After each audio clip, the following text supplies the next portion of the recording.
గురుగారు ఉత్తర దిక్కున గనక మనం ఇంట్లో చీపురుని పెట్టినట్టయితే అది ఎలాంటి ఫలితాలను కలిగిస్తుంది? ఉత్తరం కుబేర స్థానం. హ్మ్. కుబేరుడు అంటే నవనిధులకు నాథుడు, నిధులన్నింటినీ కాపాడేవాడు. కుబేరుడి యొక్క సైన్యము యక్షులు.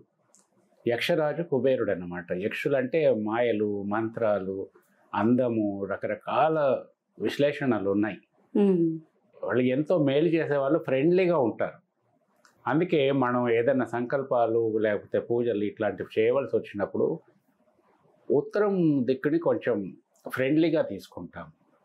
ఉత్తర ధ్రువం అంటాం, భూమికి ఉత్తర ధ్రువం.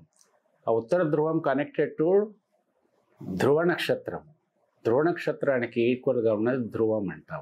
ఇంకా కిందికి ఉన్నది ఇంకొక ధ్రువం, ఒకటి ఉత్తర ధ్రువం, ఒకటి దక్షిణ ధ్రువం. ఈ ధ్రువము అన్నది స్థిరత్వానికి బాగా పేరు. హ్మ్. ధ్రువము, దృఢము ఇట్లా దృఢం. అన్నమాట. ధ్రువతార అంటారు, ఇట్లా అనేకం ఉన్నాయి.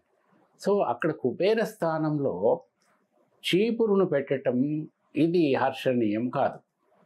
హ్మ్. కుబేర స్థానం వీలైనంత వరకు ఏవి పెట్టకుండా ఖాళీగా వదిలేయటం అన్ని విధాల మంచిది. ఎక్కడి నుంచి అయితే మనకి ధనము, బుద్ధి, ఉత్తరము బుద్ధికి సంబంధించిన స్థానం కూడా బృహస్పతికి. అందుకని ఎక్కడే ధనము, బుద్ధి ఇవి రెండు మనం గ్రహించవలసి ఉంటుందో ఆ చోట చీపుర్లు కానీ పాత సామాన్లు కానీ ఇట్లాంటివి పెట్టకూడదు. ఓకే. కాబట్టి ఉత్తరంలో చీపురు పెట్టకూడదు.